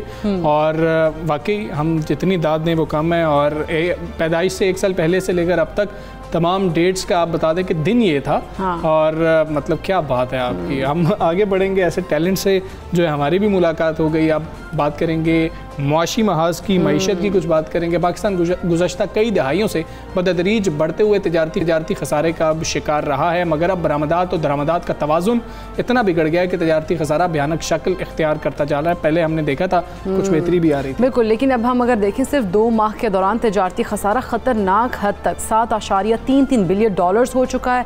और उबूरी अदाद-ओ-शुमार से ज़ाहिर होता है कि तजारती खसारे में उल्टा रुझान मुसलसल दूसरे माह में भी देखा गया। और इब्तदाई अंदाज़ों के मुताबिक बढ़ता हुआ जो मतलब दरामदी माली साल 2022 में करंट अकाउंट जो है वो $10 अरब तक पहुँच सकता है। और वज़ीर आज़म के मुशीर तिजारत अब्दुर्रज़ाक दाऊद का कहना है कि वो बढ़ती हुई बरामदात का जायज़ा ले रहे हैं। बिल्कुल, और उनका दावा यह है कि ज़्यादातर दरामदात जो है वो खाम माल और कैपिटल सामान पर मुश्तमिल है। ये सारी सूरत हाल है हमारी इस वक्त मईशत की, और इस सारी सूरत हाल पर हम बात करेंगे। माहिर मईशत डॉक्टर शाहिद हसन हमारे साथ मौजूद हैं। अस्सलाम वालेकुम, गुड मॉर्निंग। सिद्दीकी साहब, सिर्फ 2 माह के दौरान अगर देखा जाए तो तजारती खसारा ख़तरनाक हद तक $7.33 बिलियन हो चुका है। इस इजाफे की वजह क्या और ये कितना अलार्मिंग भी है? देखिए, मैं ये समझता हूँ कि मौजूदा हुकूमत जो है वो मईशत को बहुत ही कमज़ोर बुनियादों पर इस्तेमाल कर रही है। आपने बिल्कुल सही कहा कि अगर 2 महीने में $7.3 अरब का ट्रेड डेफिसिट होता है और जबकि पिछले साल जो है $30 बिलियन से ज़्यादा था, इसका मतलब ये है कि 14 महीने में हमने $38 बिलियन का तिजारती खसारा दिखा दिया। ऐसा लगता है ये तो हम 2020 की सूरत हाल पर वापस आ रहे हैं। तो बुनियादी वजह यह है कि हुकूमत ने ताजरों को, सनतकारों को इतनी कंसेशंस दे दिए हैं तो कि वो बेतहाशा इंपोर्ट्स कर रहे हैं और रेमिटेंसेस भी आ रही हैं 111 सबसेक्शन 4 से, मगर बरामदात नहीं बढ़ रही। हालांकि रुपए की कदर में पिछले 3 महीने में 14 रुपये फ़ी डॉलर की कमी हुई है। ये कोई मामूली कमी नहीं है कि आप मई से अब तक 14 रुपये फ़ी डॉलर कमी हो रही है। तो मैं जो बात आपने जो अलार्म रेस किया है वो सही है। तो मैं सिर्फ एक फिगर बता दूं कि हम किधर जा रहे हैं, वो आपको अंदाज़ा हो जाएगा जी। यानी अगर ये देखें इस हुकूमत के 3 साल में जो हमारे मजमूई कर्ज़ों और जिम्मेदारियों में इजाफा हुआ है वो है 18,900 अरब रुपया, ये इजाफा हुआ है। लेकिन आज़ादी के 66 साल के बाद 30 जून 2013 को हमारे मजमूई कर्जे थे 16,400। तो जितने हमने 66 वर्षों में कर्जे इकट्ठे किए थे उससे ज़्यादा तो इजाफा हो गया। अब ये है 48,970। तो मैं ये समझता हूँ कि अब हुकूमत को मेरे ख्याल से ये लीपापोती की मईशत छोड़ के ये जो संगीन सूरत हाल है, हम तो चंद $100 मिलियन के लिए IMF के पास भागते हैं, तो हम क्या अपने कितनी कमज़ोर बुनियादों पर कर रहे हैं। हालांकि इस दौरान में IMF ने हमें $4.2 अरब इजाफी पैसे दे दिए हैं पेंडेमिक की वजह से, $4.2 बिलियन। G20 ने कहा है कि ये आप अपने कर्जे जो हैं ये अभी फिलहाल वापस ना करें, बाद में कर दें, वो भी मोहलत। तो इतनी सारी चीज़ों के मिलने के बाद अगर आप जो है लिबरल इंपोर्ट्स करते चले जाते हैं और बरामदात को, ये जो गलती हो रही है कि हमारा एम्फेसिस जो है वो है रेमिटेंसेस के ऊपर, हमारा एम्फेसिस बरामदात पर नहीं है। और रेमिटेंसेस जैसे मैंने पहले भी कहा था कि 70% तो 4 मुल्कों से है, और ये कारकुनों की तफसीलात के नाम पर बड़ी बड़ी रेमिटेंसेस आ रही हैं, जिसको हम 111(4) इनकम टैक्स से एग्जेम्पशन दे रहे हैं। तो ये मईशत को इतनी कमज़ोर बुनियादों पर इस्तेमाल कर रहे हैं, ठीक है, खौफ की इस्तेमाली ताकतें, हम आफ्टर ऑल जौहरी क़ुव्वत हैं, और FATF जो पाकिस्तान की स्ट्रेटेजिक लोकेशन इस खित्ते में बनने जा रही है। आज आपने देखा कि तालिबान ने खुल के कहा, जो मैंने आपको पहले कहा था कि चाइना को हम बड़े पैमाने पे इनवाइट करेंगे। अब चाइना यहाँ पर है, तो हम तो खित्ते में इतनी ज़बरदस्त सिचुएशन में जा रहे हैं कि जो है चाइना यहाँ पे आ रहा है, CPEC यहाँ है, वेस्ट एशियाई हैं, तो हमें तो आपको इस वक्त अपनी मईशत को मजबूत बुनियादों पर इस्तेमाल करना है। ठीक है सिद्दीकी साहब, ये भी फरमा दीजिएगा, ये बात कितनी दुरुस्त है कि इंपोर्ट्स बढ़ने की बड़ी वजह एक्सपोर्ट इंडस्ट्री के लिए जो मशीनरी दरामद की जा रही है वो है, और इसका तो लॉन्ग टर्म फायदा होगा एक्सपोर्ट्स में। देखिए ये बिल्कुल गलत बात है। एक हिस्सा है, आप तो खाने पीने की चीज़ें भी इंपोर्ट कर रहे हैं, लग्जोरियस आइटम्स भी इंपोर्ट कर रहे हैं। देखिए अब देखिए, अगर ऐसा नहीं है, बेसिकली इतने ज़्यादा आपने कंसेशन दे दिए हैं कि 2000 अरब रुपए का पैकेज दे दिया है। और एक और गलती जो की है हुकूमत ने कि वो जो हम कर्जे दे रहे हैं वो बहुत कम शरह सूद पे दे रहे हैं, यानी डिस्काउंट रेट आपका जो है वो 7% है, अफराद ज़र जो है 8.4% है। तो जब आप लोगों को सस्ते कर्जे देंगे तो उसकी वजह से तामीराती सेक्टर कहेंगे कि आप काला धन लगा दें, तो बिजनेस एक्टिविटी आर्जी तौर पर बढ़ रही है, मगर वो बेसाखी से बढ़ रही है। ये बेसाखी है, वो यानी पायदार बुनियाद नहीं है। तो ये कहना है कि ये मशीनरी आ रही है, रॉ मटेरियल ये सही नहीं है, वो भी आई है, ज़रूर आई है, लेकिन बड़ा हिस्सा अगर आप चीनी इंपोर्ट कर रहे हैं, लग्जोरियस आइटम्स इंपोर्ट कर रहे हैं, मोबाइल गैर ज़रूरी इंपोर्ट कर रहे हैं, तो मैं चाहता हूँ कि हुकूमत को चाहिए लिस्ट सामने करें कि भाई ये आइटम्स हमें कम कर रहे हैं, इसलिए कि बरामदात तो आपकी बड़ी नहीं है। देखिए हम इस हुकूमत के दौर में अगर आपका डॉलर 44 रुपए गिरा है, तो इतना ज़बरदस्त जो हो रहे हैं, तो आप $9.5 अरब की आपकी रेमिटेंसेस बढ़ी 3 साल में, बरामदात $2 अरब बढ़ी। तो ये ट्रेंड है, ये गलत है। कोई भी अगर खुदा न खास्ता, ठीक है, इस ट्रेंड को आप गलत समझ रहे हैं। डॉक्टर शाहिद हसन सिद्दीकी साहब, बहुत शुक्रिया आपका। सुबह सवेरे पाकिस्तान से आप बात कर रहे हैं, मईशत के हवाले से जो फैसले हो रहे हैं उनका क्या इम्पैक्ट रहेगा ये आपने जाना। हम एक ब्रेक लेंगे, ब्रेक के बाद वापस आते हैं। Stay with us.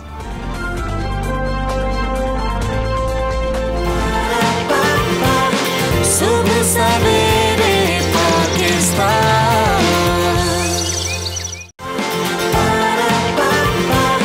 सुबह सवेरे पाकिस्तान।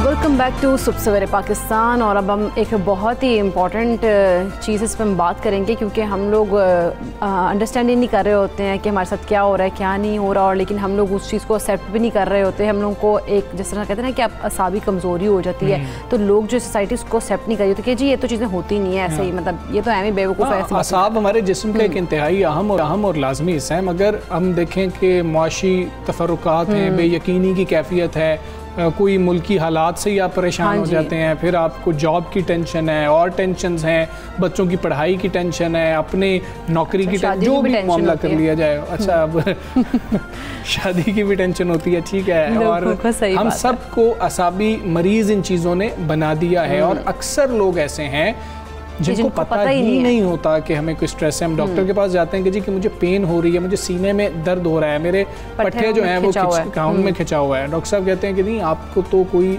स्ट्रेस है, आप स्ट्रेस ले रहे हैं, लेकिन स्ट्रेस ही नहीं है। हम सोचते भी हैं तो हमें पता नहीं चलता। जो दादोशुमार बताते हैं, कहते हैं कि पाकिस्तान की 95% जो आबादी है दरअसल आसाबी कमज़ोरी का शिकार है, और आसाबी कमज़ोरी एक ऐसी बीमारी है जिसमें इंसान का आसाबी निज़ाम जो है वो मुतासिर होता है, और उसकी अलामात जो हैं वो इंसान के आज़ा दुरुस्त तरीके से काम नहीं कर रहे होते हैं। आसाब हम देखें, हराम मगज़ की हम बात कर रहे होते हैं, उससे जुड़े होते हैं। वो निज़ाम है जो पूरे जिस्म के तमाम तर अफ़ाल को कंट्रोल करने में बुनियादी किरदार अदा करता है। और दिमागी काम बहुत ज़्यादा करना, गम के असरात ले लें, लंबी बीमारी देख लें, हद से ज़्यादा जिस्मानी मेहनत ना करना। कोविड की हम बात करें, जैसे कोविड में कहे थे ना कि कोविड में जब जिस लोगों को कोविड हो रहा होता है तो फिर वो जो काफ़ी ज़्यादा वो क्योंकि स्ट्रेस में रहते हैं तो वो भी फिर उसके बाद बिल्कुल आइसोलेशन के अंदर उनको बहुत ज़्यादा स्ट्रेस हो जाता है। ये चीज़ें उनके अंदर भी बहुत ज़्यादा पाई जाती है। अच्छा, एक तो है कि बिल्कुल जिस्मानी मेहनत ना करना, दूसरा कि बहुत ज़्यादा जिस्मानी मेहनत करना, और फिर आराम कम करना। ये बुनियादी कुछ वजूहात हैं जो हमें समझ आती हैं। डॉक्टर्स को, माहिरीन को क्या समझ आती हैं, इस पर हमने बात करनी है। डॉक्टर अली अजमल साहब हमारे साथ मौजूद नफ्सियात हैं। डॉक्टर साहब अस्सलाम वालेकुम, गुड मॉर्निंग। डॉक्टर साहब,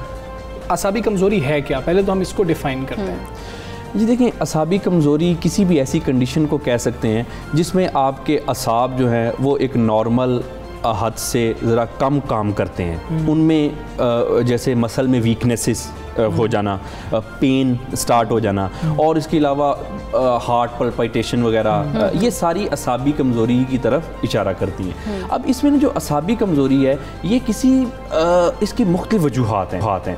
एक तो इसकी वजह है ये किसी मेडिकल कंडीशंस की वजह से, मुख्तलिफ मेडिकल कंडीशंस की वजह से भी हो जाती है, लेकिन ना ये बहुत कम है। मेडिकल कंडीशन की वजह से असाबी कमज़ोरी का होना ये बहुत कम है, इतना आम नहीं है।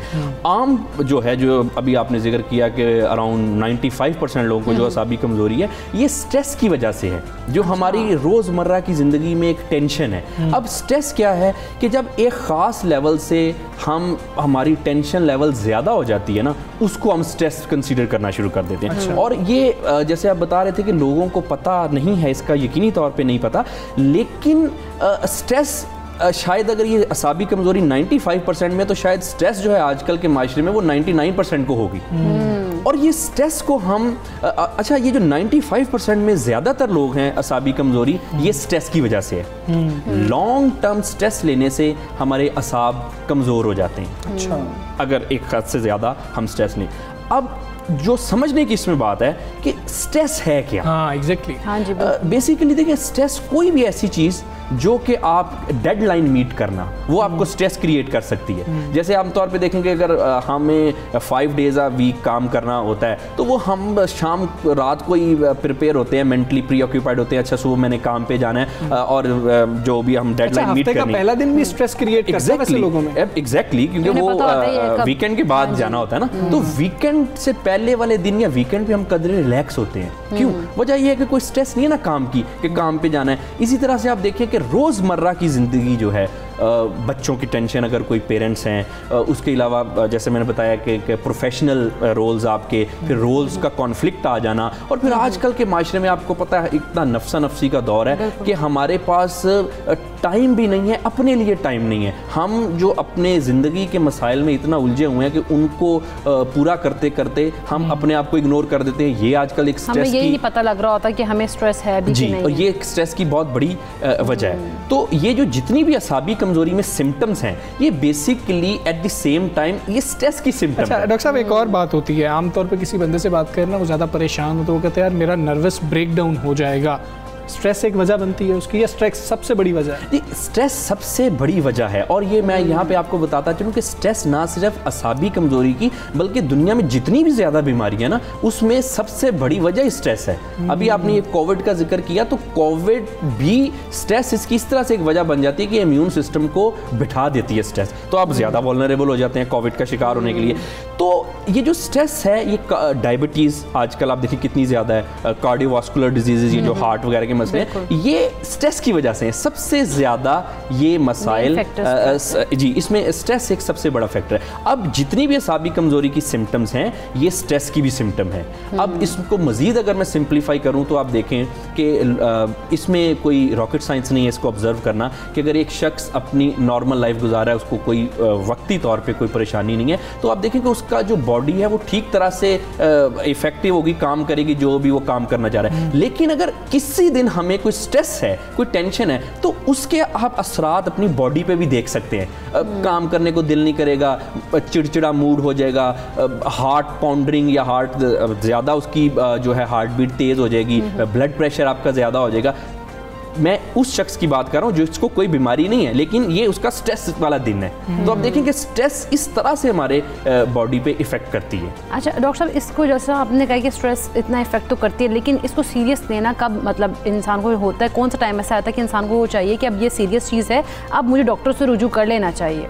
देखिए, इसमें इसका जो सिंपल फार्मूला ये है कि जब तक तो आप अपनी स्ट्रेस को खुद कोप कर सकते हैं, कर रहे हैं, तब तक तो आपको डॉक्टर के पास जाने की जरूरत नहीं है। लेकिन जब आप ऐसी सिचुएशन में पहुंच जाते हैं कि आप अपनी स्ट्रेस को कोप नहीं कर पाते, आप कहते हैं कि नहीं अब मुझे कोई एक्सटर्नल हेल्प चाहिए, उसमें फिर लोगों पे डिपेंड करता है कि कुछ लोग होते हैं वो ज़रा स्ट्रेस को ज़्यादा कोप कर लेते हैं, कुछ लोग ज़रा जल्दी अपने ज़रा ज़हनी तौर पे हथियार फेंक देते हैं। तो इसके लिए ये फार्मूला है कि जब कोई शख्स समझे कि अब ये मुझसे नहीं कंट्रोल हो रही और स्ट्रेस जो है वो मेरी एवरीडे लाइफ में प्रॉब्लम कर रही है, कि मैं लोगों से उसके झगड़े हो रहे हैं, वो काम पे फोकस नहीं कर पा रहा, बगैर वजह के चिड़चिड़ा हो गया है, उसको कोई मूड प्रॉब्लम्स आ गए हैं, या फिर उसमें कोई काम करने में दिल नहीं लग रहा, अगर काम करने में दिल लग रहा है तो थकावट हो रही है, बगैर वजह के थकावट हो रही है। तो जब ऐसी सिम्टम्स आ जाएं तब हम ये कहते हैं कि ये रेड लाइन है, अब इंसान अपने आप को खुद नहीं स्ट्रेस को कोप कर। डॉक्टर साहब, हमारे साथ कोई स्टडीज़ शेयर कीजिए या रिसर्च जो आपने देखी हो, जो हुई हो, नौजवानों के अंदर इस वक्त क्या शरह चल रही है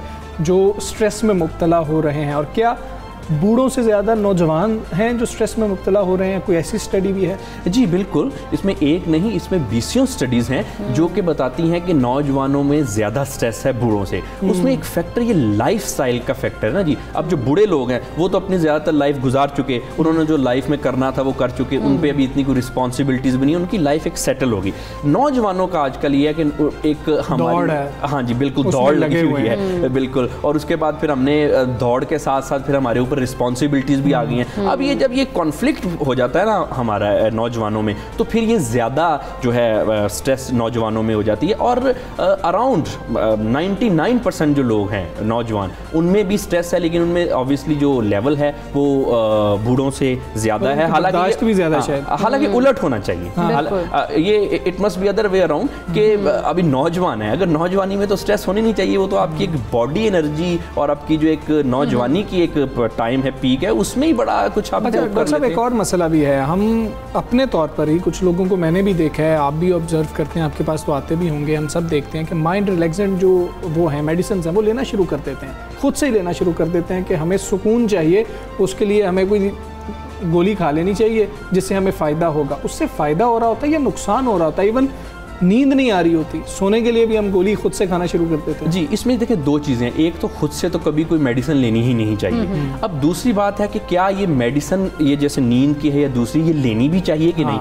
अच्छा, ये ना एज अ लास्ट रिजॉर्ट के तौर पे ले सकते हैं कि जब कोई आपका मसला है क्लिनिकल हद तक ही एस्केलेट कर गया। अब जैसे हम बात करें कि जैसे 99% लोगों को स्ट्रेस है, अब 99% लोग ये मेडिसिन तो ना ले सकते। ये सिर्फ मेडिसिन वो लोग लेते हैं या लेनी चाहिए जिनका मसला इतना ही एस्केलेट कर गया कि वो कोई क्लिनिकल लेवल तक पहुंच गया। उसके अलावा ये जितनी भी मेडिकेशन है, इसको इसलिए रिकमेंड नहीं किया जा सकता क्योंकि ये कोई 2, 3, 4 दिन की बात नहीं होती, ये फिर आपको साल खानी पड़ती है अगर आप इस दफ़ा इस पे किसी एक्सटर्नल साल्ट पे डिपेंड कर लें। तो सबसे ज़्यादा इसलिए ज़रूरी है कि आप अपने ऊपर डिपेंड करें। अगर आपको कोई स्ट्रेस है तो आप अपने माइंड से ही उस स्ट्रेस से निकलें। आप माइल्ड एक्सरसाइज कर सकते हैं, अपनी स्लीप बेहतर कर सकते हैं, उसके अलावा आप अपनी कोई जो डाइट आप ठीक कर सकते हैं, और ख़ास तौर पे अपना थॉट पैटर्न चेंज कर सकते हैं। बाज़ औक़ात हमारे ज़्यादातर जो स्ट्रेस होती है ना, वो नो डाउट के एक्सटर्नल फैक्टर तो होते हैं स्ट्रेस में, लेकिन उसमें ना बाज़ औक़ात हमारा माइंड का भी बड़ा रोल होता है। हाँ जी, छोटे सी बात को हम ना वो एग्जैजरेट करके उसको अपने ऊपर सवार कर लेते हैं। वो फिर वो मसला इतना, उस जिस वजह से मसला होता है ना, वो इतना नुकसान नहीं करती। वो जो हम अपने ऊपर स्ट्रेस सवार कर लेते हैं, टेंशन सवार कर लेते हैं, उसकी वजह से फिर क्या प्रॉब्लम होती है कि वो हमारे सारे हमें फिजिकली भी इल कर देती है और हम मुख्तलिफ बीमारियों लग जाती हैं। डॉक्टर, जिस तरह से आपने खाने की और एक्सरसाइज की बात की, कितने दोनों जो की फैक्टर आप कह लें कि हम ले सकते हैं कि हम स्ट्रेस को रिलीज कर सकते हैं इन दोनों चीज़ों के? जी बिल्कुल। सबसे पहले एक नॉर्मल एक हेल्दी लाइफस्टाइल से स्ट्रेस को कोप किया जा सकता है। एक तो इसमें सबसे पहले बैलेंस डाइट आ गई और उसके बाद आपकी जो माइल्ड एक्सरसाइज, इवन वॉक भी जो है कोई 10 मिनट भी अगर आप वॉक कर ले तो वो भी आपकी स्ट्रेस को रिलीव करती है।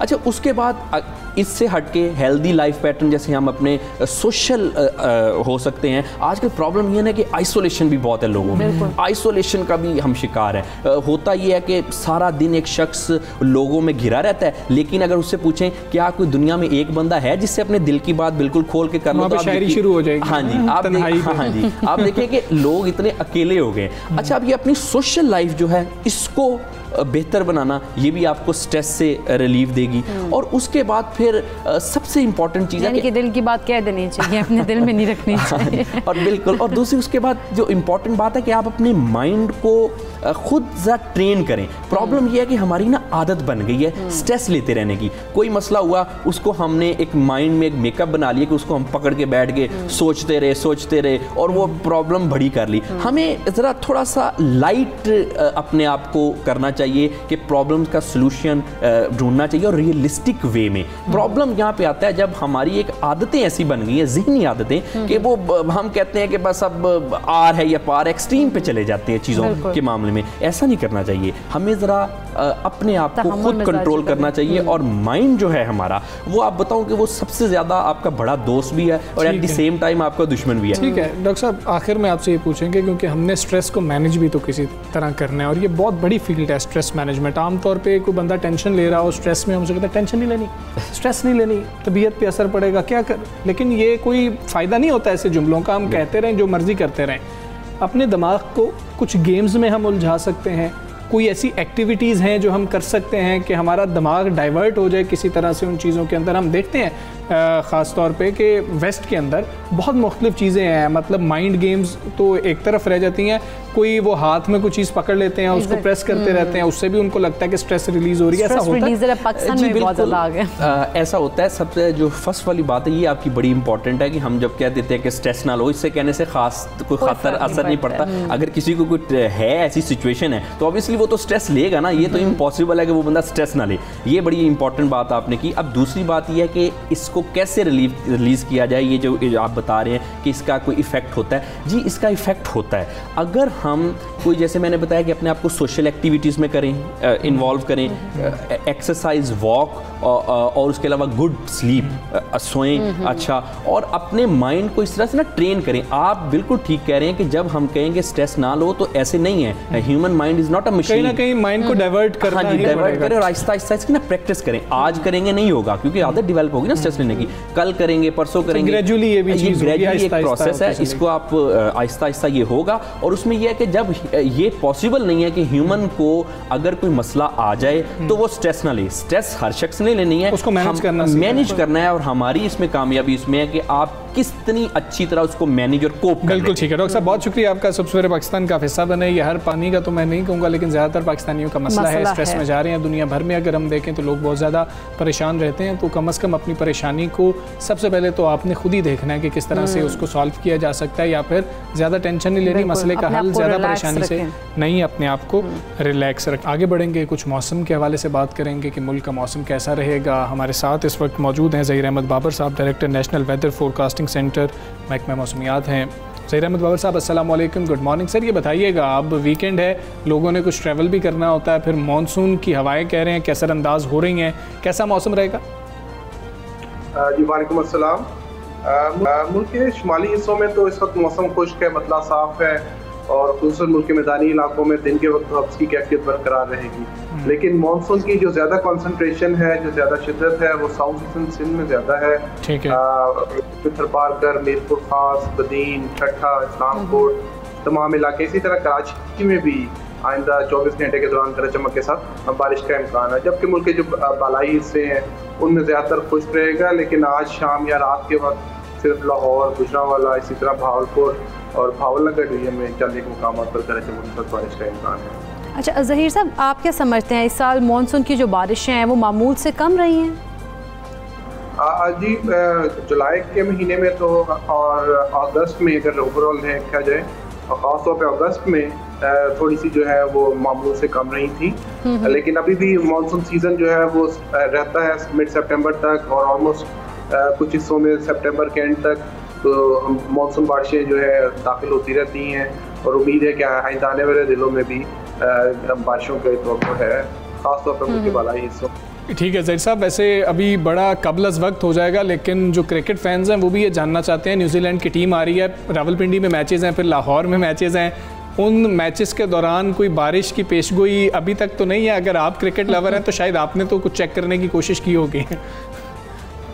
थोड़ा सा प्रोलॉन्ग पीरियड हो जाता है तो, लेकिन यह है कि मिड सितंबर के बाद इंशाल्लाह वेदर जो है वो बेहतर होना शुरू हो जाता है और अक्टूबर के महीने में जो है वो ड्राइस्ट मंथ होता है, तो उम्मीद है कि इंशाल्लाह जो अच्छी क्रिकेट जो है वो देखने को मिलेगी और वेदर जो है वो डिस्टर्ब नहीं करेगा। चलें, ये आज की अच्छी खबर है, बहुत शुक्रिया आपका ज़हीर बाबर साहब। सबसे पहले पाकिस्तान से आप बात कर रहे हैं तो वैसे मौसम बता दिया उन्होंने वीकेंड पे कैसा रहेगा ख़ास तौर पे, और मानसून बारिशें कम हुई हैं, लेकिन अभी कुछ वक्त है, हो सकता है कि शायद भी ये जो है ना ये मानसून का सीज़न जो अभी तो जारी रहेगा मिड सितंबर तक। अच्छा, हमने एक अच्छी खबर तो क्रिकेट शायकीन के साथ शेयर की है कि अच्छी क्रिकेट देखने को मिलेगी, उम्मीद यही की जा रही है। और एक और बहुत अच्छी खबर है, हाँ जी, पैरालंपिक्स जो है ना उसमें पाकिस्तान के हैदर अली जो है उन्होंने तारीख रकम की और गोल्ड मेडल जो है उन्होंने जीत लिया है। पहले पाकिस्तानी हैं ये जिन्होंने गोल्ड जीता है, पाकिस्तान के हैदर अली ने। दुआएं कर रहे होते हैं कि गोल्ड मेडल आए, हम ओलंपिक्स की बात करते हैं तो हम उसमें क्या दुआएं करते हैं कि गोल्ड मेडल कोई आ जाए, चलो ब्रॉन्ज ही आ जाए, लेकिन अब देखें कि गोल्ड मेडल आगे पैरालंपिक्स में। क्या बात है, पाकिस्तान के हैदर अली ने पैरालंपिक्स डिस्कस थ्रो मुकाबलों में गोल्ड मेडल जीता और हैदर अली ने तीसरी बारी में अगर हम देखें 47.84 मीटर की थ्रो की, जबकि पांचवी बारी की हम बात करें तो 55.26 मीटर की थ्रो के साथ गोल्ड मेडल जीता है और वहां पर पाकिस्तान का तराना। ज़बरदस्त। हैदर अली जो है पैरालंपिक्स में गोल्ड मेडल जीतने वाले, जिससे हमने पहले बताया था, पहले पाकिस्तानी और हैदर अली ने इससे कबल अगर बात आप हमारे हीरो नहीं, हमारे हीरो की आप शक्ल इस वक्त देख सकते हैं, आप स्क्रीन पर देख सकते हैं, सब जलाली परचम। क्या बात है, ये इससे फख्र मतलब इंसान को क्या हो सकता है। ये आप जो है फाइनल देख सकते हैं कि जब वो सबसे ऊपर हैं, आगे पाकिस्तान का झंडा है और फिर वो गोल्ड दिखा रहे हैं। हाँ जी, और फिर जिस तरह से वो झंडा लेके घूमे हैं ना, वो जो एक होता है ना, आप देखें ग्राउंड में वो चीज़ होती है, वो हमेशा से दिल को सुकून उसको मिलता है इसको देख के कि जिस तरह से पाकिस्तानी परचम अगर लहराया जा रहा है और गोल्ड मेडल हासिल करने के बाद तो ज़बरदस्त। अच्छा, हैदर अली ने इससे कबल भी पाकिस्तान के लिए 2 पैरालंपिक्स मेडल जीत रखे हैं, ये पहला गोल्ड मेडल उनका भी है पैरालंपिक्स के अंदर और ये पाकिस्तान का भी पहला गोल्ड मेडल है। बहुत ज़्यादा उनको मुबारक हो, बहुत ज़्यादा पाकिस्तान को मुबारक हो, पाकिस्तान का नाम उन्होंने जो है वो फ़ख्र बुलंद किया है और हमें बहुत खुशी है इस चीज़ की। सब जलाली परचम की क्या ही बात है उसमें। बिल्कुल, हम उम्मीद करते हैं कि इसी तरह की जो अच्छी खबरें हैं वो पाकिस्तान से मुताल्लिक दुनिया भर से हमें आती रहें। हाँ जी, हमें इजाज़त दीजिए, अपना ख्याल रखिए, अल्लाह हाफ़िज़।